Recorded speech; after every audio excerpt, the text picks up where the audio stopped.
Dios nos ha dado promesa, lluvias de gracia enviaré, dones que os den fortaleza, gran bendición os daré.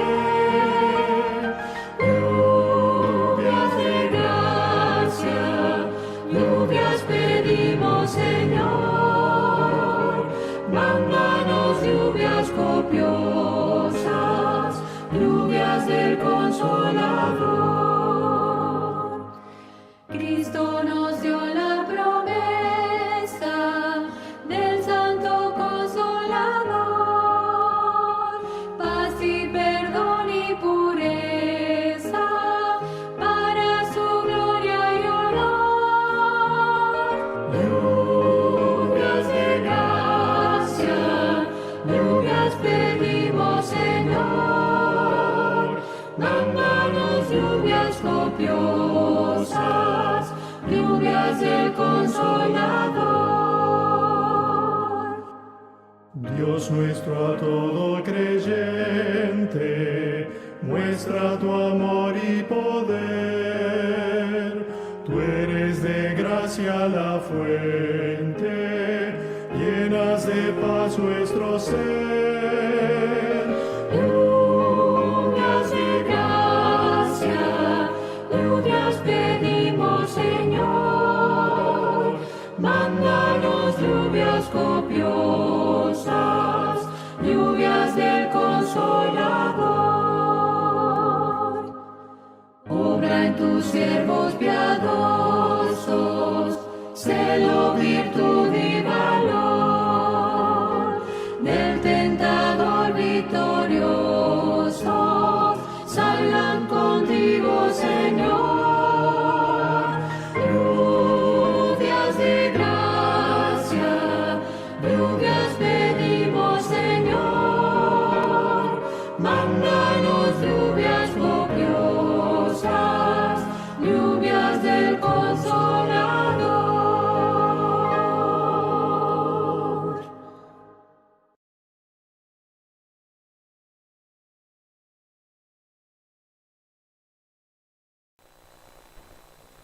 Feliz sábado. Bendiciones. ¿Cómo están los hijos de Dios hoy? Para mí es un placer poder estar aquí con ustedes. En el marco de esta actividad reciban un caluroso saludo de parte de nuestro seminario que está a cargo de la educación graduada de todos los pastores adventistas en el territorio de la División Interamericana. 4.000 pastores que hacen su labor para más de 4 millones de miembros de Iglesia Adventista en 44 países. La gloria sea de Dios, que estamos aquí, en este hermoso lugar. Es mi primera vez en este hermoso país también, así que es un gran privilegio poder trabajar con ustedes. Muy bien, hace un ratito yo escuché que le preguntaron cuántos trajeron Biblias, y yo creo que nadie se quedó con la mano abajo. Abra la Biblia ahora que usted trajo. Y vamos a ver 2 de Corintios 3, 17.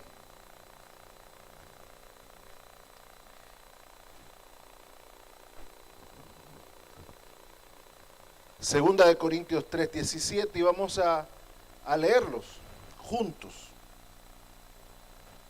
A ver, ¿qué dice allí? Ahora bien, ¿ustedes están conmigo? Segunda de Corintios 3, 17. Ahora bien, el Señor es el Espíritu, y donde está el Espíritu hay libertad. Hoy yo los invito a hacer una lectura a la identidad funcional del Espíritu Santo en ese texto. ¿Cuál es el problema de este texto? Segunda de Corintios 3:17, hay autores que lo han llamado, por ejemplo, el doctor Hanson lo ha llamado el monte Everest de los escritos de Pablo, de los textos paulinos. Porque es un texto que tiene muchos desafíos. De hecho, todo el capítulo 3 de Segunda de Corintios es conocido por ser un texto de lectura difícil de Pablo. Le voy a explicar algunos detalles. Tiene desafíos teológicos, exegéticos, desafíos de contextos y desafíos sintácticos, gramaticales. El texto de Segunda de Corintios 3:17 de manera particular. ¿Por qué tenemos que hablar eso? Porque este texto lo usa mucha gente que son antitrinitarios para probar que la identidad de Dios en el Nuevo Testamento, de Jesús, y el Espíritu Santo es como si fueran la misma persona. Porque dice, y el Señor es el Espíritu. O sea, y allí el concepto Señor, una referencia a Jesús, a la obra de Jesús en el Nuevo Pacto, entonces lo utilizan como un argumento para probar. Entonces te dice, mira, aquí lo dice, ¿qué tú me dices ese texto? Y es una lectura que, aunque es complicada, nosotros podemos aprender. Eso se llama darle una interpretación ontológica al texto, o sea, tratar de ver cómo el concepto espíritu es como una característica del sustantivo Señor allí. Sin embargo, hoy yo les invito a hacer una lectura diferente, una lectura a lo que yo propongo o sugiero, que es una identidad funcional. El problema no es solo del versículo 17. El problema va más atrás porque es un desafío teológico explicar 2 de Corintios 3. Yo no sé cuántos de ustedes recuerdan que hayan leído ese texto. 2 de Corintios completo, 3, capítulo 3. ¿Lo han leído? Yo sé que sí, pero ¿se acuerdan de lo que dice allí? Allí le voy a decir algunos de los destellos de lo que Pablo dice. Pablo, por ejemplo, dice, porque yo soy ministro de un pacto nuevo, no como el pacto de la letra, porque la letra mata, mas el espíritu vivifica. Y como si fuera poco, porque usted dice letra, ¿a qué se está refiriendo? Si usted lee un poquito antes, Pablo va a decir, y mi evangelio, ¿yo necesito acaso algún tipo de recomendaciones para llegar a donde ustedes? No, mi carta de recomendación son ustedes. Ahora, esa carta fue escrita no en tablas de piedra, sino en el corazón, no con tinta, sino con el Espíritu Santo. Y entonces tú dices, momento, tablas de piedra. ¿Qué fue escrito en tablas de piedra? Los 10 mandamientos. ¿Está haciendo Pablo un ataque a los 10 mandamientos aquí? ¿Está hablando del nuevo pacto y está excluyendo los 10 mandamientos del nuevo pacto? Pero estése tranquilo, no se preocupe. Más adelante Pablo lo va a poner más difícil. Y él dice, es que mi pacto vino con más gloria que el otro. El de Moisés, y dice, el que fue escrito en las tablas de piedra, que fue abolido, si ese vino con gloria, este mío llega con mucho más gloria. Y usted dice, aquí ya me voy a leer los salmos, voy a dejar esto aquí. Y como muchos adventistas hacemos, que cuando no entendemos un texto, lo dejamos, no seguimos indagando y nos vamos a leer el Salmo 91, el Salmo 23, o nos vamos a leer la historia de Abraham en Génesis. Y obviamos algunos puntos que son básicos e importantes. Entonces el problema es un problema más extenso que simplemente el asunto de la identidad de Jesús y el Espíritu Santo en el texto. Tradicionalmente se ha visto este texto como la principal exposición paulina al tema del Nuevo y el Antiguo Pacto. Sin embargo, el tema del pacto como interpretación dogmática, o sea, como una doctrina o como un concepto bíblico, no encaja en la agenda retórica de Pablo en 2 de Corintios. El problema del pacto en 2 de Corintios parece ser más de índole eclesiológico que una definición clara del nuevo pacto. O sea, por ejemplo, le voy a poner un ejemplo ahora. Vamos a decir que yo soy un predicador de eso, que soy bien creativo. Y le estoy arengando con fuerza aquí, predicándole, y ustedes amén, y arrebatando un montón de amenes aquí. Y de repente yo digo, hermanos, para ilustrarles a ustedes, es que esta iglesia de Cristo es como un carro. Esta iglesia de Cristo es como un carro. ¿Dónde? La presencia del Espíritu Santo es el motor. La hermandad y la fraternidad es como el aire acondicionado. El amor por el prójimo es como el radiador que enfría el motor. Y la transmisión es la obra misionera que nos impulsa a seguir adelante. Y los hermanos, amén y amén y amén. Al final del sermón, usted llega a su casa. Y cuando llega a su casa, alguien de su casa que no fue a la iglesia le pregunta, ¿y de qué predicó el pastor hoy? Y usted le dice, ¡oh! Pastor predicó buenísimo. ¿Y de qué? De mecánica. ¿Fue de mecánica que habló el predicador? No. ¿De qué habló el predicador? De la iglesia. ¿Pero qué hizo? Utilizó el lenguaje de la mecánica para hablar de la iglesia. Pablo en 2 de Corintios 3 hace exactamente lo mismo. Créame que es un poco más complicado que lo que lo estoy diciendo, pero entiéndalo así ahora. Pablo hace lo mismo. Pablo usa el lenguaje que Israel estaba acostumbrado a escuchar, el lenguaje del pacto, para describir a la iglesia. ¿Por qué describir a la iglesia? Porque la iglesia tenía una disyuntiva en el momento histórico en que Pablo está escribiendo 2 de Corintios. Fue en el año 57 por ahí. Pablo escribe 2 de Corintios en un problema donde la iglesia estaba tratando de definirse.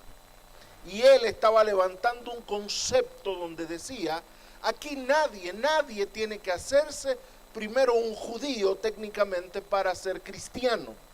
Pero había otra corriente dentro del mismo, no sé si todavía podríamos llamarlo cristianismo, dentro de las mismas corrientes de los que habían aceptado el mesianismo de Jesús. Todavía aquí hay un grupo que entiende que hay que hacer una serie de rituales y cosas que eran muy característicos de los judíos. Ninguno de los dos estaban totalmente equivocados, era un periodo histórico de transición. Y Dios utiliza a Pablo ahora para dar el mensaje a la iglesia de cómo debía hacerse esta transición. Pero Pablo, que hoy es tan venerado, leído, Pablo escribió la mitad del Nuevo Testamento.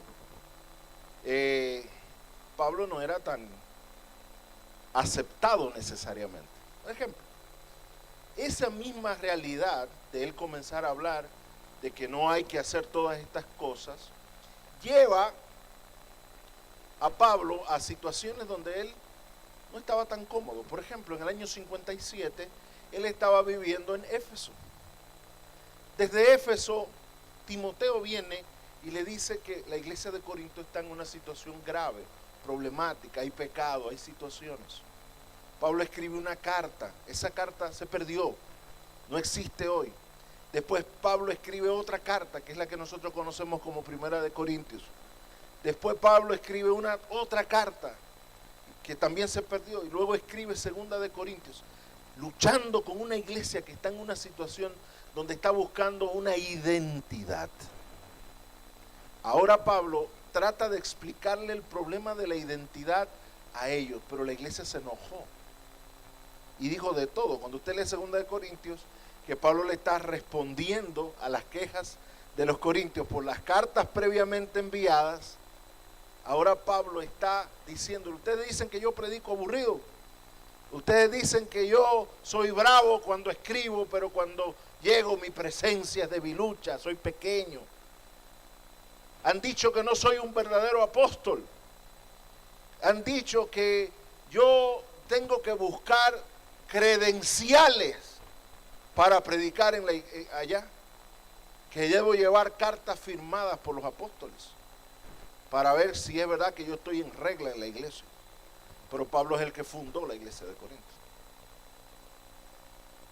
Y cuando Pablo escribe 2 de Corinto, que es una carta muy interrumpida, es una carta que se ve que no tiene una línea de pensamiento, así como alguien que se sentó a editar, sino que fue saltando. Pablo pasó eso porque la escribió en el camino cuando fue expulsado. Han leído en Hechos capítulo 19, cuando fue expulsado de Éfeso. Imagínense, no encontraba para dónde irse el apóstol. En Corinto está el rancho ardiendo, está caliente la cosa. En Éfeso lo echan, no la iglesia, pero sí la sociedad, los comerciantes. El tipo no puede ir a Jerusalén porque en Jerusalén tampoco tiene una muy buena recepción sus mensajes. Han dicho que él es un rebelde, que es un antijudío, que ha traicionado a su país, que ha traicionado sus tradiciones.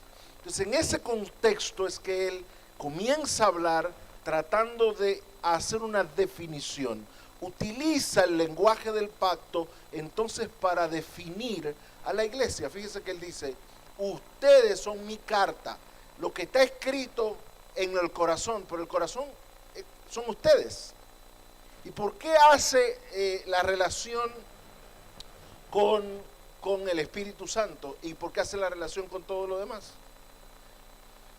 Pablo está diciendo, miren, las promesas del nuevo pacto que eran conocidas, hiper reconocidas por ellos, la esperanza esencial del nuevo pacto era que Dios ya no iba a escribir la ley en tablas de piedra. Esas palabras no son de Pablo, o son de Pablo originales.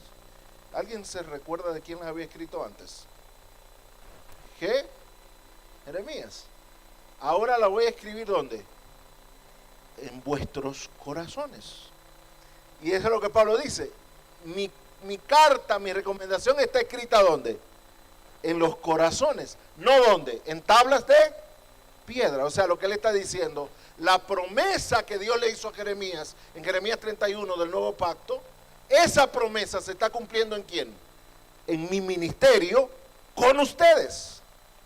Pero yo no soy el protagonista. Sin embargo, el protagonista de ese ministerio del nuevo pacto es el Espíritu, porque el Espíritu es el que escribe en el corazón. El Espíritu es el que transforma el corazón de piedra y lo pone un corazón de carne. El Espíritu es el que va a hacer que las cosas ya no sean iguales, que no haya una adoración solamente concentrado en lo externo, sino una transformación, un arrepentimiento absoluto y total de los hermanos, de la iglesia. Entonces, el ministerio del Espíritu tiene una gran importancia para entender a Pablo aquí. ¿Por qué explicamos todo eso? Porque para usted entender el versículo 17 tiene que ir en el mismo tono de lo que Pablo está hablando. Entonces vamos a ver, Pablo está usando el lenguaje del pacto. Pero ¿está Pablo hablando del pacto allí? ¿De qué está hablando? De la iglesia. Hay dos conceptos eclesiológicos y él lo resume y dice, hay una idea eclesiológica que dice, como Moisés, donde la ley está escrita en las piedras, o sea, está fuera de mí. Y el otro es el mío. Es un osado, porque él se estaba comparando con Moisés. El otro es el mío. Y el mío está escrito en el corazón. Y entonces comienza a comparar, no el antiguo y el nuevo pacto. Pablo está comparando el ministerio de Moisés y el de él como secuencia, como concepto eclesiológico de lo que es la iglesia. Es una lectura eclesiológica a la idea. Por ejemplo, que el ministerio de condenación, ya dijimos eso, tiene gloria, pero mucho más abunda la gloria en el ministerio de justicia. Él dice, somos como Moisés. No somos como Moisés, que ponía un velo sobre su rostro para que los hijos de Israel no fijaran su vista, a fin de que aquello que había se desvaneciese.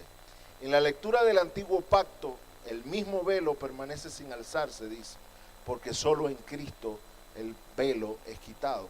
Y la gente dice, el velo es que siguen guardando la ley de Moisés. Pero Pablo está hablando de más que guardar la ley de Moisés. Y de hecho está diciendo que guardar la ley de Moisés sin que la ley esté en el corazón está mal. ¿Y eso es verdad o es mentira? ¿Es verdad o es mentira? Guardar el sábado externamente, ¿es un mérito o es un problema? Es un problema si tú no lo haces como producto de una transformación que hay en tu corazón. Entonces después Pablo va diciendo todo esto hasta el día de hoy. Cada vez que se lee Moisés, un velo está puesto sobre sus corazones, pero cuando alguno se vuelve al Señor, el velo es quitado. Ahora bien, el Señor es el Espíritu, y donde está el Espíritu del Señor hay libertad. Pablo usa el lenguaje del pacto para describir el impacto de la realidad del nuevo pacto en la vida de los creyentes. Es una lectura puramente eclesiológica al tema del pacto. El nuevo pacto es visto en el Antiguo Testamento como una promesa de restauración. De hecho, el nuevo pacto se da cuando los hijos de Israel la promesa del nuevo pacto se da cuando los hijos de Israel van camino a la deportación, al exilio babilónico, cuando se destruyó el templo, la ciudad de Jerusalén. Por eso se llama un nuevo pacto. Voy a hacer una nueva alianza donde voy a restaurar a Israel. Es una restauración que implicaba varias ideas.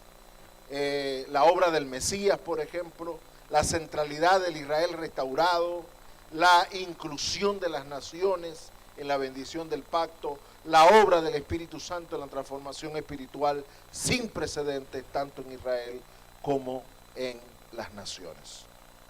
Entonces, ¿dónde está el Espíritu Santo en el pacto, según Pablo? En el versículo 3, Pablo dice que el Espíritu es la tinta que escribe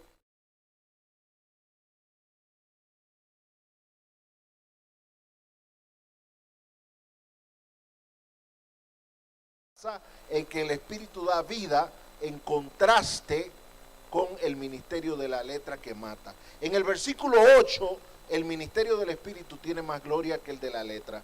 Y en el versículo 17, el Señor es el Espíritu. O sea, hay 4 menciones explícitas de Pablo al Espíritu en el capítulo 3 de Segunda de Corintios. La primera, versículo 3, versículo 6, versículo 2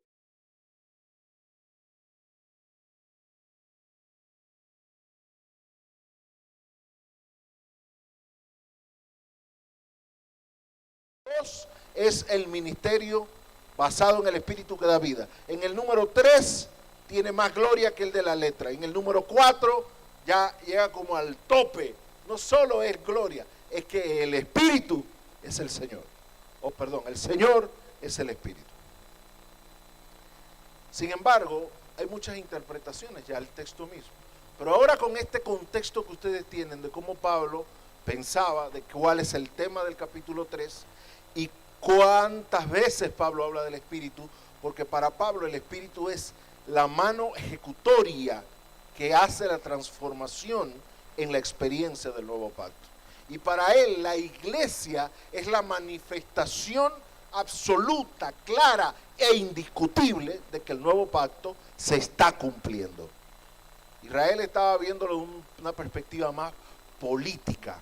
Pablo lo está viendo de una perspectiva más universalista, una perspectiva más general, donde a través de la iglesia Dios va a hacer posible que la promesa de Abraham, donde serán benditas todas las naciones, se ocurran que obviamente Jesús es el cumplimiento de esa promesa, según él dice también en Gálatas. El nuevo pacto entonces implica una transformación espiritual profunda. Por ejemplo, cambia el corazón de piedra por uno de carne, dice la Biblia. El Espíritu Santo entonces es un agente de transformación, es la garantía de la realización espiritual del nuevo pacto. El ministerio del Espíritu en 2 Corintios 3 es entonces la forma de eclesiología donde los creyentes han sido transformados por el Espíritu Santo y se le ha colocado la ley en el corazón y ésta ha salido de estar simplemente en las tablas de piedra. ¿Podemos entender este concepto? Ese amén se oyó como no estoy seguro. ¿Podemos entender este concepto? Porque tenemos que entenderlo. O sea, para Pablo estamos ya viviendo el tiempo del nuevo pacto. La iglesia es la evidencia. Y la segunda evidencia es la obra que el Espíritu Santo hace en la iglesia. Donde Él dice, yo soy el ministro. ¿Por qué yo soy el ministro? Porque nadie más lo está diciendo. Es mi idea del Evangelio la que va en esta sintonía donde el Espíritu Santo transforma y se incluyen todas las naciones de la tierra. El texto entonces analiza las posibles interpretaciones. Ahora podemos ver más tranquilo cuando Pablo dice, ahora bien, el Señor es el Espíritu. Yo quiero mostrarle 3 categorías de interpretación que tiene este texto. Y luego voy a terminar sugiriéndole una. 3. Acuérdense que ahora vamos a ver, todo esto en el contexto.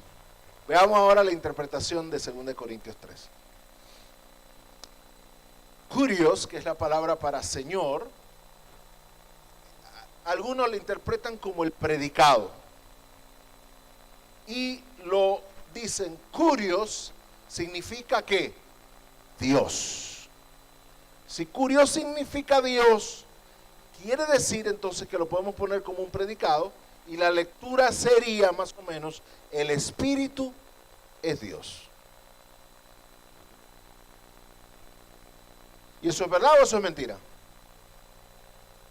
El Espíritu es Dios. O Dios es el Espíritu. Esa fue la interpretación de los padres de la iglesia temprano, donde para defender la divinidad del Espíritu Santo, entendían este texto de esta manera, diciendo, aquí lo que Pablo dice, que el Espíritu es Dios. Que el Espíritu es Dios. Sin embargo, es una interpretación rechazada por razones gramaticales, ya que en la sintaxis los dos sustantivos, esto es un poco más técnico, son dos sustantivos. Curios, que es Señor, y pneuma, que es el Espíritu, los dos tienen artículos. Por ende, no es tan fácil decir, este debe ser el predicado. No es una lectura aconsejable, voy a decir, esta lectura. Otra lectura sobre que Señor significa Dios es tomando a Señor como sujeto, diciendo Dios es Espíritu. Y es un paralelo con Juan 4:24, donde habla de que la naturaleza de Dios es Espíritu. Pero es descartado porque el artículo definido con pneuma o espíritu indica un referente específico, no una afirmación general sobre la naturaleza de Dios, y tampoco ese es el tema del capítulo. Pablo no está diciendo que aquí, cuando yo digo Señor, estoy hablando de Dios, porque no tiene sentido esa lectura allí. Otros dicen, no, es que no, Señor aquí no se refiere a Dios, sino que Señor aquí significa Cristo. Y entonces agarran a Cristo como el significado espiritual del Antiguo Testamento. Que lo que Pablo está diciendo allí es que espíritu se refiere al significado interno y espiritual de las Escrituras en oposición a lo externo, que es la ley. Cristo entonces es lo contrario a la ley. Y dicen es que allí está hablándose de que Cristo es el espíritu, porque es el significado espiritual de las Escrituras. Es totalmente rechazada porque es una interpretación, es insostenible con el contexto y la teología. Otro tema es que Cristo, lo que significa es que la naturaleza esencial de Cristo es igual que Juan 4:24 lo dice para Dios, que es espiritual. Es una declaración sobre la naturaleza de Cristo como espíritu, dicen. Pero es rechazado por Crisóstomo ya, siglo VI, dice ya que el artículo con pneuma estaría ausente si esta fuera la interpretación.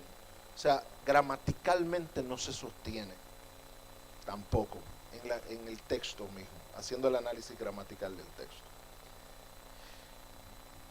Otros dicen que significa el Cristo resucitado, que es idéntico al Espíritu.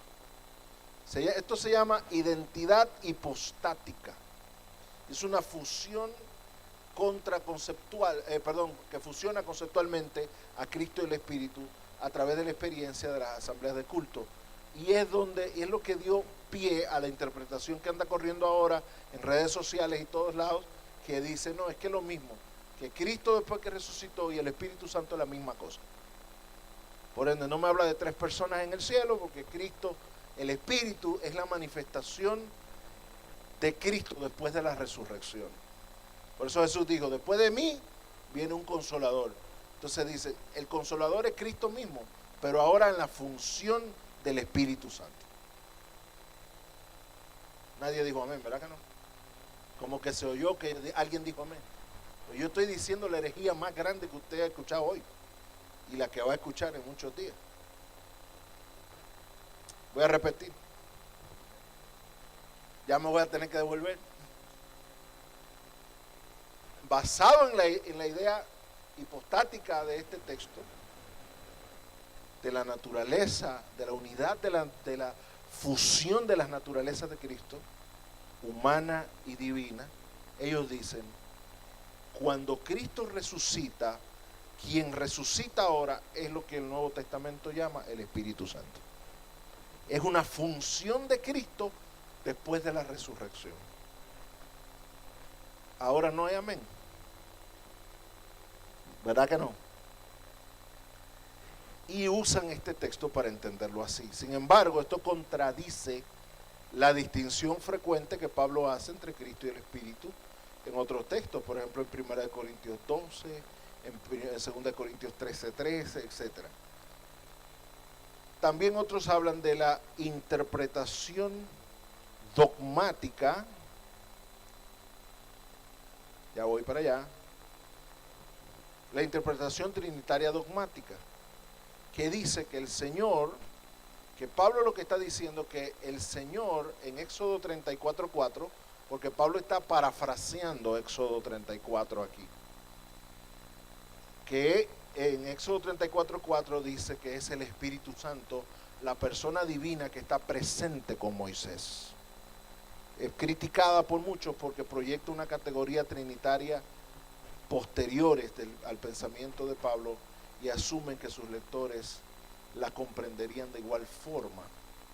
O sea, ¿podría Pablo estar hablando en esa dimensión de la Trinidad cuando sus lectores probablemente no tenían toda esa claridad? Yo quiero fusionar esta idea de esa interpretación trinitaria dogmática con lo que yo les sugiero que es una lectura de identidad funcional. Cuando Pablo dice, porque el Señor es el Espíritu, Pablo está diciendo que Cristo actúa a través del Espíritu. Que la obra de Cristo en la iglesia se ejecuta a través del Espíritu. Pero para poder decir esto necesariamente tenemos que entender que cuando Pablo asume que Moisés hablaba con el Señor cara a cara y se ponía un velo, con quien está hablando allí también es el Espíritu. Y ahora toda la obra y las promesas del nuevo pacto se ejecutan basadas en la obra de Cristo, pero ejecutadas en la iglesia a través de la obra del Espíritu Santo. Por eso se llama identidad funcional. Cuando Pablo dice, porque el Señor es el Espíritu, está diciendo, la obra del Señor es ejecutada, es la obra que está haciendo en la iglesia el Espíritu. ¿Se entiende ahí más o menos? ¿Seguro? Bueno, miremos algunas conclusiones y luego vamos a ver el texto. El tema general de la perícopa es la identidad eclesiástica paulina y por ende el ministerio del apóstol como obra del nuevo pacto, es decir, la iglesia es el resultado de que el Mesías inauguró un nuevo pacto. El Mesías ya comenzó el nuevo pacto y el resultado en la tierra es la iglesia. Y el nuevo pacto implica una transformación espiritual, una lectura cristológica al Antiguo Testamento. El Espíritu Santo entonces es el agente de transformación que va a hacer que el nuevo pacto sea efectivo en la vida de los creyentes, las promesas. La obra de Cristo de quitar el velo del Antiguo Testamento, del Antiguo Pacto, se realiza solo a través de la obra del Espíritu Santo. El Señor es el Espíritu, no se refiere a que Cristo y el Señor y el Espíritu Santo son la misma persona. El Señor es el Espíritu, es una identidad funcional. Implica que el concepto Señor en este texto significa su obra de quitar el velo y que el Espíritu es el agente a cargo de la internalización de la obra del pacto. Esto se demuestra en la segunda parte del texto que dice, y donde está el Espíritu del Señor, hay libertad. Aquí el Espíritu no es el Señor, sino que le pertenece al Señor también. Vamos a ver eso en el texto mismo. Y ya con eso yo concluyo. Permítame proyectarles la Biblia ahora.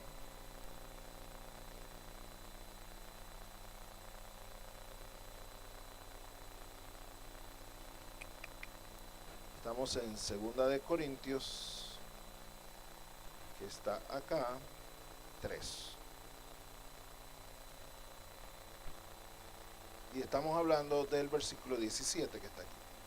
Pero leamos ahora desde el versículo 12. ¿Estamos juntos aquí? Dice, teniendo por tanto tal esperanza, hablamos con mucha franqueza. Yo no soy como Moisés, que ponía un velo sobre su rostro para que los hijos de Israel no fijaran su vista a fin de que aquello que había de desvanecerse. Decía, la gloria de Moisés llegaba y se iba. Dice, pero el entendimiento de ellos se endureció. Hasta el día de hoy, en la lectura del antiguo pacto, el mismo velo permanece sin alzarse, pues solo en Cristo es quitado. Y hasta el día de hoy, cada vez que se lee a Moisés, un velo está puesto sobre sus corazones. Pero cuando alguno se vuelve al Señor, a Cristo, el velo es quitado. Ahora bien, el Señor es el Espíritu.